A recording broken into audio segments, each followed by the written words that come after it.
क्या आप कभी वेंडीज गए हैं? कुल मिलाकर यह एक अच्छा रेस्टोरेंट है। खाना बहुत अच्छा है और उनके पास बाकी बर्गर की जगहों से ज्यादा वैरायटी है। रोनाल्ड के साथ मैकडॉनल्ड्स की तरह उनका भी अपना शुभंकर है। वह एक बहुत ही प्यारी लाल बालों वाली लड़की है। मुझे कभी नहीं पता था कि वह किसी असली व्यक्ति पर आधारित है या उन्होंने उसे लोगों के लिए बनाया है, लेकिन मुझे इतना पता है कि एक बार किसी ने उसका रूप धरकर मुझे मारने की कोशिश की थी। यह सब एक सामान्य रात से शुरू हुआ। सप्ताहांत में मुझे अपने बेटे की देखभाल करनी होती है और खाने के लिए उसकी पसंदीदा जगह वेंडीज है। जब मैं उसे नहीं ले जाती थी तो वह बहुत नखरे करता था और समय के साथ यह हमारे पिता पुत्र का पसंदीदा काम बन गया। सब कुछ ठीक चल रहा था, लेकिन एक दिन मुझे कुछ अजीब लगा। जैसे ही हम वहां से निकले, वेंडीज लड़की के रूप में एक व्यक्ति ने हमारा अभिवादन किया। इसमें कुछ भी अजीब नहीं था। मेरे बेटे को जो डर था वह ये था कि पूरी पोशाक खून से सनी हुई थी। जब हम उसके पास से गुजरे तो वह हमारे पीछे पीछे चली आई, फिर भी हमें हाथ हिला रही थी। मेरा बेटा बहुत डर गया और उसने अपनी गति बढ़ा दी। मैंने सोचा कि उस व्यक्ति से भिड़ जाऊं, लेकिन सच कहूं तो मैं शांतिवादी हूं। मुझे लड़ना नहीं आता और मैं लड़ना भी नहीं चाहता। अगर मुझे अपने बेटे का बचाव करना होता तो मैं लड़ता, लेकिन इससे क्या हासिल होता? मैं उसे खतरे में ही डालता। मैंने गति बढ़ाने और जल्द से जल्द कार में बैठने का फैसला किया। कुछ ही कदम दूर वह लड़की अभी भी हमें डरावने अंदाज में हाथ हिला रही थी। कई हफ्ते बीत गए और मेरा बेटा रेस्टोरेंट में वापस जाने से हिचकिचा रहा था। फिर एक दिन मैंने उसकी माँ से बात की और उसने उसे मना लिया। मुझे यकीन था कि कुछ नहीं होगा। शायद यह एक बार की बात थी। अगर वह व्यक्ति सभी ग्राहकों का इस तरह पीछा कर रहा था तो शायद उसे पहले ही बाहर निकाल दिया गया होगा।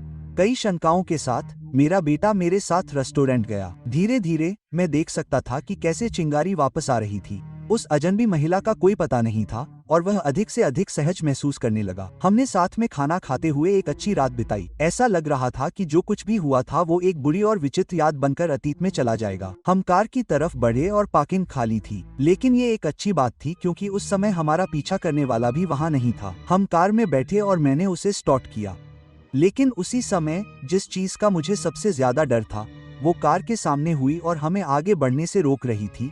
कॉस्ट्यूम वाली महिला हमें हाथ हिला रही थी। उसकी कॉस्ट्यूम पर अभी भी खून लगा हुआ था और पिछली बार की तरह ऐसा लग रहा था जैसे ताजा खून हो। पिछली बार की तुलना में उसका अभिवादन ज्यादा उन्मत्त था। इस बार वो जोर जोर से हाथ हिला रही थी। उसे देखते ही मेरा बेटा रोने लगा, जैसे उसे कोई ऐसी घटना याद आ गई हो जिसने उसे कई रातों से जगाए रखा था। मुझे पता था कि इसका उस पर असर हुआ है, लेकिन ये जितना मैंने सोचा था उससे कहीं ज्यादा बुरा था। मैंने उसे भागने के लिए हॉर्न बजाया, लेकिन मेरी बात सुनने के बजाय वो और करीब आ गई, कार के सामने चलने लगी और यहाँ तक कि उसके ऊपर खड़ी हो गई। मैंने तुरंत सीट बेल्ट लगा ली और मैं उस डरावनी महिला को छत पर चढ़ते हुए सुन रहा था। मैंने मौके का फायदा उठाते हुए कार की स्पीड बढ़ाने की कोशिश की, लेकिन जैसे उसे एहसास हो गया कि मैं ऐसा करने जा रहा हूँ, वह लेट गई और खिड़की से अपना सिर बाहर निकाल लिया। इस दौरान उसने हमें एक बड़ा चाकू दिखाया। मैंने कार की स्पीड बढ़ा दी, लेकिन कुछ ही सेकंड में हम संतुलन खो बैठे और एक खंभे से जा टकराए। कार के सभी टायर पंचर हो गए थे। महिला दुर्घटना में गिर गई थी, इसलिए मैंने मौके का फायदा उठाते हुए अपने बेटे को उठाया और वेंडी की तरफ भागा। रास्ते में वह महिला कुछ ही सेकंड में मेरे पास आ गई और मुझे जमीन पर पटक दिया। मेरा बेटा गिर गया और जब मैंने उसे रेस्टोरेंट में जाकर घटना की जानकारी देने के लिए कहा तो उस महिला ने मुझ पर चाकू तानने की कोशिश की। वह बहुत मजबूत थी। किसी तरह उसकी ताकत मेरी ताकत के बराबर थी, जो अपने आप में बहुत ज्यादा नहीं थी। मेरे हाथ कमजोर पड़ने लगे और चाकू मेरे गले के और करीब आ गया और अचानक सब खत्म हो गया। एक सुरक्षाकर्मी ने उस महिला को मुझसे दूर फेंक दिया और मैं डरकर पीछे हट गया। मैंने गहरी सांस ली क्योंकि अब सब खत्म हो चुका था, लेकिन एक युद्ध की पुकार ने मुझे वास्तविकता में वापस ला दिया। वह महिला पूरी गति से भाग रही थी और एक छलांग में वह मुझ पर चाकू से वार करने के लिए झपटी। सुरक्षाकर्मियों ने उसे बीच में ही पकड़ लिया, उसका चाकू छीन लिया और पुलिस के आने तक उसे अपने पास रखा। जब उन्होंने उसका मुखौटा उतारा तो मेरा बेटा रोने लगा और मैं चौंक गया। वह व्यक्ति वेंडी का कर्मचारी नहीं था, वह मेरी पूर्व पत्नी, मेरे बेटे की मां थी। थोड़ी देर बाद उसने कबूल किया कि वह मेरे बेटे को डराने के लिए कपड़े पहन रही थी ताकि वह मेरे साथ समय बिताना या उसके जैसा रिश्ता न रखना चाहे। उसका मुझे मारने का कोई इरादा नहीं था, लेकिन उस रात सब कुछ नियंत्रण से बाहर हो गया। उसने ड्रग्स ले लिया था जिससे वह खुद से बाहर हो गई थी और इस वजह से उसकी सारी चालाकी खत्म हो गई। वह उन्माद में आ गई और उसके हाथ में पहले से ही चाकू था। उसने मुझे मारने की कोशिश की और मेरे बेटे को ऐसा आघात पहुंचाया जिसे वह कभी नहीं भूलेगा। उसके बाद मैंने अपने बेटे को अपने पास रखा। वह अब भी जेल में अपनी माँ से मिलने जाता है, लेकिन वह जाना नहीं चाहता। मैं उसे हमेशा मनाता हूँ कि वह ऐसा करे, उसे माफ कर दे, लेकिन मैं तुम्हें सच बताऊं, मैं ऐसा कभी नहीं करूंगा। उस दिन के बाद से जब भी मैं और मेरा बेटा वेंडी जाते हैं तो हमें डर लगता है। वहां का खाना और भी कड़वा हो जाता है और हम बस वहां से चले जाने के बारे में सोचने लगते हैं। लेकिन हम खुद से झूठ बोलते रहते हैं कि हम पर जो कुछ भी बीता उसका हम पर कोई असर नहीं हुआ। दिन के अंत में, हालांकि वह जेल में चली गई, मेरी पूर्व पत्नी, जो वेंडी में छोटी लड़की की तरह कपड़े पहनती थी, उसे अपनी मर्जी चल गई।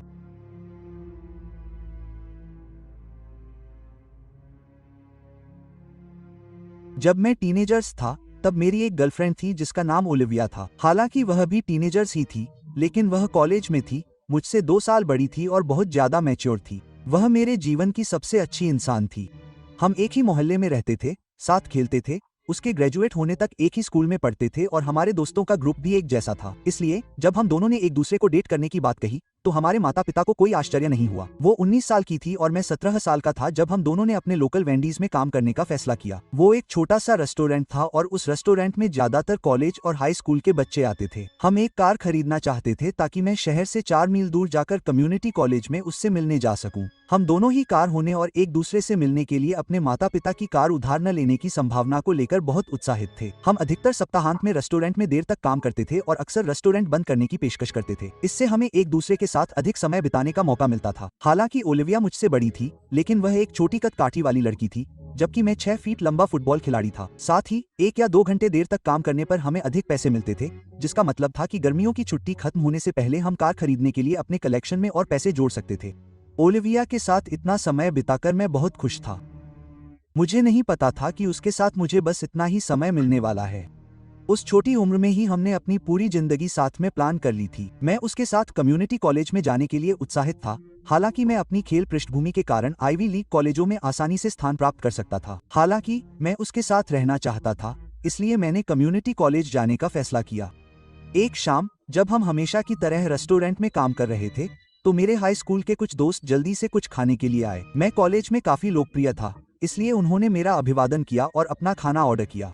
उस शाम वेंडी में फिर से मैं और ओलिविया ही थे क्योंकि हमारे सहकर्मियों को कुछ इमरजेंसी थी।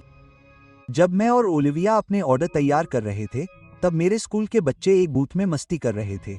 नमस्ते, सैम काउंटर पर आया था। नमस्ते सैम, क्या मैं आपके ऑर्डर के अलावा आपके लिए कुछ और ला सकता हूँ? नहीं जैक, मैं आप लोगों को कुछ बताने आया हूँ। आप जानते हैं कि मेरे पिताजी एक पुलिस वाले हैं, है ना? तो उसे एक दूसरे शेरिफ से सूचना मिली कि हमारे काउंटी में एक हत्यारा घूम रहा है और वह दुकानदारों, कर्मचारियों, वेटरों आदि को निशाना बना रहा है जो रात में दुकानों और रेस्टोरेंट में अकेले होते हैं। तुम लोग बहुत देर तक काम करते हो, बस ध्यान रखना, ठीक है? सैम ने हमें चेताया था कि ओलिविया भी सुन रही थी। ठीक है दोस्त, हमें पहले से बताने के लिए धन्यवाद, हम ध्यान रखेंगे। यह कहकर सैम अपनी टेबल पर वापस आ गया जहां मेरे बाकी दोस्त बैठे थे। मेरे दोस्तों के जाने के बाद कोई ग्राहक नहीं था, इसलिए हमने घर जाने का फैसला किया। 1 हफ्ते बाद ओलिविया और मुझे एहसास हुआ कि हमने अपनी मनचाही कार खरीदने के लिए जरूरी रकम इकट्ठा कर ली है। मेरे पिताजी की मदद से हमने कार खरीदी और हर दिन काम पर जाने और आने के लिए गाड़ी चलाने में बहुत खुश थे। यह एक काली टोयोटा थी, कुछ खास नहीं, लेकिन कम से कम यह हमारे भविष्य की ओर पहला कदम था। मुझे याद है कि हम दोनों बहुत खुश थे। जुलाई की शुरुआत में एक शाम बाकी कर्मचारी किसी फिल्म का आनंद लेने के लिए जल्दी चले गए थे जो अभी अभी रिलीज हुई थी। हालांकि अब हमें कार के लिए अतिरिक्त पैसे बचाने की जरूरत नहीं थी, फिर भी हम देर तक काम करने का आनंद ले रहे थे। इसलिए उस शाम भी हम अपने सहयोगियों की जगह खुशी खुशी काम कर रहे थे। हमारी कार पार्किंग लॉट के प्रवेश द्वार के ठीक सामने खड़ी थी। ओलिविया अंदर के काउंटर साफ कर रही थी और मैं टेबल ठीक कर रहा था। तभी हमें हमारी कार का अलार्म बजता हुआ सुनाई दिया। यह इतना तेज था कि एक पल के लिए हम कंफ्यूज हो गए। रेस्टोरेंट में हमारे अलावा कोई नहीं था और पिछले 1 घंटे से भी ज्यादा समय से हमने पार्किंग लॉट में किसी को नहीं देखा था। यह तब की बात है जब सीसीटी कैमरे नहीं हुआ करते थे, इसलिए हम कैमरे की फीड में झांक भी नहीं सकते थे कि कोई है या नहीं। अलार्म फिर भी बज रहा था। शोर को रोकने के लिए किसी को कुछ तो करना ही था। कुछ मिनट बाद मैंने अपनी जिंदगी का सबसे भयावह दृश्य देखा। मुझे याद नहीं कि मैंने ऊपर क्यों देखा, लेकिन जब मैंने देखा तो मैंने उसे वहां देखा। वह रेस्टोरेंट की खिड़की से अपना चेहरा सटाए खड़ा था और उसकी आंखें बिल्कुल काली थीं, पुतली या कुछ भी नहीं था। उसका चेहरा राक्षसी लग रहा था और उस पर एक मूर्खतापूर्ण मुस्कान थी। मैं उसे देखकर ही डर गया था। लेकिन जब मुझे एहसास हुआ कि ओलिविया अभी भी काउंटर साफ कर रही है, तो मेरा डर आसमान छू गया। उसे इस बात की जानकारी नहीं थी कि यह व्यक्ति अभी भी काउंटर साफ करने में लगा हुआ है। मैं और वह आदमी कांच के पार एक दूसरे को घूर रहे थे। उसकी मुस्कान जरा भी नहीं बदली और उसके काले उलझे हुए बाल उसके चेहरे से चिपके हुए थे। उसकी त्वचा पीली और अस्वाभाविक रूप से बनावट वाली थी। उसके हाथ में एक बड़ा कसाई का चाकू था, जिसे उसने उठाकर खिड़की से मुझे दिखाया। मैं उस पल असहाय था। मैंने उस आदमी को काउंटर के पीछे ओलिविया की ओर भागते हुए देखा, जबकि मैं पार्किंग में हमारी नई कार के पास खड़ा था और बाहर से उन्हें देख रहा था। चाहे मैं कितनी भी तेजी से भागूं, मुझे यकीन था कि तुम मेरी गर्लफ्रेंड को मार ही डालोगे। मैं वास्तव में पूरी तरह से असहाय था। फिर भी मैं दरवाजे की ओर दौड़ा और सामने का दरवाजा खोल दिया।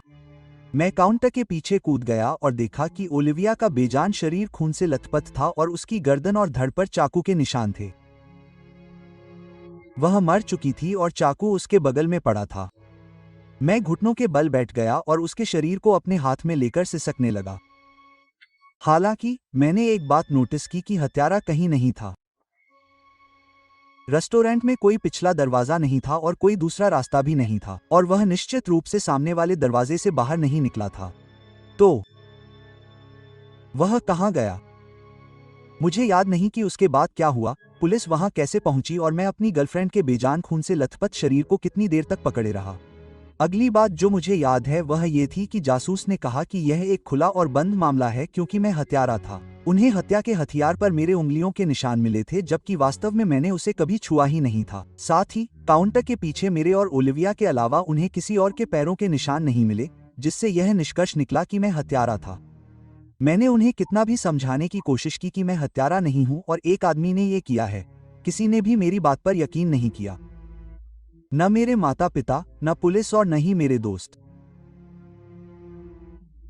अब मैं उसी वेंडी रेस्टोरेंट के सामने खड़ा हूं जहां मैं और ओलिविया 35 साल बाद जेल से बाहर आने के बाद काम करते थे।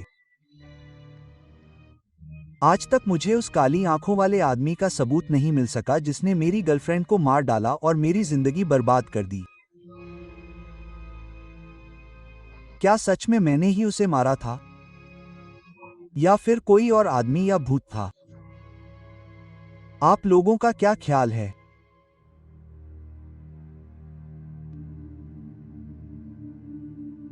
जब मैं छोटी बच्ची थी, मेरी माँ ने मुझसे कहा था कि डर एक ऐसी भावना है जिस पर जीत हासिल करनी होती है, लेकिन अगर इससे लड़ना नामुमकिन हो तो सबसे अच्छा उपाय है भाग जाना।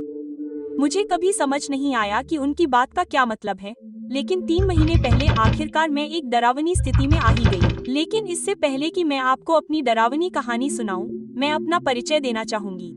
मेरा नाम मैरी है। जब मैं हाई स्कूल से पास हुई तो मुझे दूसरे राज्य के एक कॉलेज में एडमिशन मिल गया। मैं अपने परिवार के घर से बाहर आकर खुश थी क्योंकि मेरे पास अपने माता पिता के कभी न खत्म होने वाले झगड़ों को सहने का धैर्य नहीं था। पहले तो मैं बहुत खुश थी। मैंने अपनी जिंदगी में कभी इतना आजाद महसूस नहीं किया था। लेकिन जैसे जैसे साल बीतते गए, मुझे क्लास में ध्यान न देने का खामियाजा भुगतना पड़ा। उन्होंने मुझे बार बार चेताया और आखिरकार फेल होने की वजह से कॉलेज से निकाल दिया। मैं अपने माता पिता को इस बारे में बताने की हिम्मत नहीं जुटा पाई क्योंकि मुझे डर था कि वे मुझे फिर से उनके साथ रहने के लिए मजबूर करेंगे, और मैं ऐसा नहीं चाहती थी। क्योंकि मैं छात्रावास में नहीं रह पा रही थी, इसलिए मुझे रहने के लिए जगह ढूंढनी थी और किराया चुकाने के लिए मुझे काम करना था। मैं नौकरी की तलाश में थी और उसे पाने के लिए मैं बेताब थी। मैंने इंटरनेट पर अच्छी नौकरी खोजने की कोशिश की, लेकिन मुझे कोई नौकरी नहीं मिली। कुछ दिनों बाद मैं वेंडी में एक सर्वर के तौर पर काम करने लगी। यह मेरा पहला काम करने का अनुभव था, इसलिए मुझे करियर के साथ तालमेल बिठाने में काफी मुश्किल हुई। कुछ महीने बीतने के बाद मुझे एहसास हुआ कि मुझे वहाँ काम करने की आदत हो गई है। बेशक मैं कभी कभी थक जाती थी और कभी कभी रूखे ग्राहक मुझे चिढ़ाते थे, लेकिन इसके अलावा मैं वेंडी में काम करके काफी खुश थी। मुझे नहीं पता था कि मेरी पहली नौकरी का यह खूबसूरत अनुभव एक बुरे सपने में बदलने वाला है। जिस दिन वह भयानक घटना घटी वह 3 महीने पहले की बात है। वह एक व्यस्त दिन था और हम सभी थके हुए थे। जब रेस्टोरेंट बंद करने का समय आया तो मैं और मेरे 2 अन्य सहकर्मी रेस्टोरेंट बंद करने के लिए रुक गए। उनमें से एक बूढ़ा व्यक्ति था जो हम में से किसी से बहुत कम बात करता था। हम उसके बारे में कुछ नहीं जानते थे, लेकिन जब भी मैं उसकी मदद करता था तो वह हमेशा हल्के से मुस्कुराता और मुझे धन्यवाद देता था। उसका नाम डेविड था और वास्तव में उसके बारे में मेरे पास इतनी ही जानकारी थी। दूसरे व्यक्ति का नाम लियाम था। वह 30 की उम्र का एक बेहद पतला आदमी था। उसकी आंखों के नीचे काले बैग थे। उसकी त्वचा गंदी और पीली थी। उससे ऐसी बदबू आ रही थी जैसे कोई गीला कुत्ता कूड़ेदान में रह गया हो। हालांकि वह दिखने में बहुत बुरा नहीं था, फिर भी उसे देखकर मुझे डर लगता था। वह एक बातूनी व्यक्ति था जिसे बार बार एक ही कहानी सुनाने में मजा आता था। जब हम रेस्टोरेंट बंद करने वाले थे तो लियाम मेरे पास आया और बोलने लगा जैसे मैं उसकी एक कहानी सुनने के लिए उत्सुक हूँ। मेरे दिल में बोरियत भर गई। मैंने उससे कहा कि मैं बाथरूम साफ करना भूल गई और चली गई। बेशक यह उससे दूर जाने का एक बहाना था। मैं बाथरूम के अंदर गई और इंतजार करने लगी। बाथरूम को साफ करने की जरूरत नहीं थी क्योंकि मैंने आधे घंटे पहले ही उसे साफ कर दिया था, लेकिन दुर्भाग्य से लियाम के आसपास होने के कारण बाथरूम ही एकमात्र ऐसी जगह थी जहां मुझे थोड़ी शांति मिल सकती थी। जब मैं 5 मिनट तक इंतजार कर रही थी, इस उम्मीद में कि दूसरे लोग जल्दी से अपना काम खत्म कर लेंगे ताकि मैं जल्दी से घर जा सकूं, तभी मुझे बाथरूम की ओर कदमों की आहट सुनाई दी। आवाज बंद हो गई और मैंने बाथरूम के दरवाजे पर दस्तक सुनी। वह लियाम था। उसने मुझसे कहा कि वह बोर हो रहा है और मुझसे बात करना चाहता है। मैंने निराश स्वर में कहा, मैं व्यस्त हूँ, तुम डेविड से बात क्यों नहीं करते? उद्धरण चिन्ह।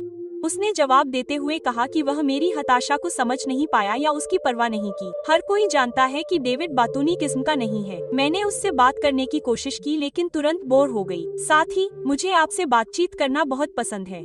आखिरी वाक्य बोलते हुए मुझे अचानक उसके लहजे में बदलाव महसूस हुआ। उसकी आवाज परेशान करने वाली हो गई। मैंने कोई जवाब नहीं दिया। उसने अपनी जिंदगी के बारे में बात करनी शुरू की, लेकिन उसकी बातचीत का विषय जल्दी ही सेक्सुअल लाइफ और बिस्तर पर उसकी परफॉर्मेंस में बदल गया। बात करते हुए मैं उसकी गहरी सांसों की आवाज सुन सकती थी। जाहिर सी बात है, मैं उसकी बातों से परेशान थी और मैंने उससे कहा कि मुझे अकेला छोड़ दो। शैतानी आवाज में उसने कहा, अगर तुम चाहो तो मैं तुम्हें दिखा सकता हूँ कि मैं बिस्तर पर कितना अच्छा हूँ। एक बार फिर मैं चिल्लाई, मुझे अकेला छोड़ दो। मेरी आवाज बाथरूम में गूंज उठी। कुछ सेकंड के बाद मुझे खटखटाने की आवाजें सुनाई देने लगी, जैसे वह दरवाजा तोड़ने की कोशिश कर रहा हो। शुक्र है मैं इतनी होशियार थी कि दरवाजा बंद कर पाई, लेकिन वह पागल आदमी फिर भी दरवाजा खोलने की कोशिश कर रहा था। मैंने मदद के लिए पुकारा। मैं पूरी जोर से चिल्लाई, उम्मीद कर रही थी कि डेविड मेरी मदद के लिए आ जाएगा। थोड़ी देर बाद लियो दरवाजा तोड़ने में कामयाब हो गया और वह मेरे ठीक सामने खड़ा था। उसने अपनी आंखें मेरे स्तनों पर टिका दी और मुस्कुराया। उसने अपनी आंखें इतनी चौड़ी खोली कि मुझे लगा कि वे अपनी आंखों से बाहर निकल आएंगी। बेशक बेशक, तुम चाहती हो कि मैं तुम्हें खुश करूं, मेरी जान, उसने कहा और धीरे धीरे मेरे पास आने लगा। उसी समय मुझे कांच टूटने की आवाज सुनाई दी और जब मैंने लियाम के पीछे देखा तो मैंने देखा कि डेविड के कांपते हाथ में एक टूटी हुई बोतल थी। मुझे एहसास हुआ कि डेविड ने लियाम के सिर पर कांच की बोतल फोड़ दी थी। हालांकि उसके सिर से खून बह रहा था, लेकिन लियाम ऐसा व्यवहार कर रहा था जैसे कुछ हुआ ही न हो। वह मेरी ओर बढ़ता रहा। उसने मुझे कंकाल जैसे हाथों से पकड़ लिया। उसकी पकड़ मेरी उम्मीद से कहीं ज्यादा मजबूत थी। मैं उसका मुकाबला करना चाहता था, लेकिन मेरा शरीर पूरी तरह से जम गया था। डेविड लियाम पर कूदा और उसे मुझसे दूर खींचने की कोशिश की। लियाम ने उसे इतनी जोर से धक्का दिया कि वह जमीन पर गिर गया और उसका सिर फर्श से जा टकराया। मुझे लगा जैसे मेरे शरीर को लकवा मार गया हो। मैं एक भी मांसपेशी नहीं हिला पा रहा था। जब मुझे लगा कि सब कुछ खत्म हो गया है, तो मैंने अपने सिर में अपनी माँ की आवाज सुनी जो मुझसे कह रही थी कि या तो वापस लड़ो या भाग जाओ। बचपन में उसने मुझे जो नेक सलाह दी थी, उसका पालन करने से मुझे अपनी लकवाग्रस्त अवस्था से बाहर निकलने की ताकत मिली। मैंने लियाम को धक्का दिया, पीछे हटो। उसने मुझे फिर से पकड़ने की कोशिश की, लेकिन मैं उससे बचकर भागने में कामयाब रहा। जैसे ही मैं बाहर भागा, मैंने पुलिस सायरन सुना। पुलिस की गाड़ी इमारत के सामने आई और नीली और लाल बत्ती चमकती देखकर मुझे राहत का एहसास हुआ। 2 अधिकारी मेरी ओर दौड़े। हालिया घटना से अभी भी कांप रहा था। मेरी थकी आंखों से आंसू बह निकले। मैं रोया और उन्हें पूरी बात बताई। जब मैं उन्हें कहानी सुना रहा था तो उनमें से एक ने मेरे पीछे देखा और चिल्लाया, वह भाग रहा है। वे भागने लगे और मैंने उन्हें लियाम का पीछा करते हुए देखा। मैं उन्हें रात के अंधेरे में गायब होते देखता रहा। कुछ देर बाद मुझे गोलियों की आवाज सुनाई दी। पुलिसकर्मी वापस आए और मुझे बताया कि उन्होंने उसे पकड़ लिया है। ऐसा लग रहा था कि पुलिस को लियाम को जमीन पर गिरने से पहले 9 बार गोली मारनी पड़ी। मैंने उन्हें बताया कि डेविड अंदर बेहोश पड़ा हुआ है। वे दौड़कर डेविड को लेकर रेस्टोरेंट से बाहर आए। एक अधिकारी ने कहा कि वह ठीक लग रहा है। उन्होंने मुझे बताया कि डेविड ने मेरी चीख सुनकर पुलिस को फोन किया और यही वजह थी कि वे इतनी जल्दी पहुंच पाए। मैंने डेविड को धन्यवाद दिया। मैंने अधिकारियों को धन्यवाद दिया और उनसे पूछा कि उन्हें लियाम के बारे में क्या पता है। उन्होंने मुझे बताया कि जिस तरह से उसने गोलियों का सामना किया, उसे देखते हुए यह संभव है कि लियाम किसी नशे में था। मैंने अगले ही दिन वेंडी में अपनी नौकरी से इस्तीफा दे दिया। मैंने अपने माता पिता को फोन किया और उन्हें पूरी घटना बताई। मेरे पिता ने मुझसे तुरंत उनके पास लौटने को कहा। आमतौर पर यह मुझे परेशान करता, लेकिन जो कुछ भी मैंने सहा, उसके बाद अपने माता पिता के घर वापस जाने का विचार मुझे अच्छा लगा। पता नहीं लियाम ऐसा क्यों कर रहा था, लेकिन पुलिस जांच के अनुसार संभावना है कि वह एक अस्थिर दिमाग वाला ड्रग एडिक्ट था। हालांकि मुझे पता है कि वह मर चुका है, फिर भी मैं रात में उसे अपने बुरे सपने में देखकर जाग जाता हूँ और कहता है, बेशक तुम चाहते हो कि मैं तुम्हें खुश करूँ। उद्धरण चिन्ह।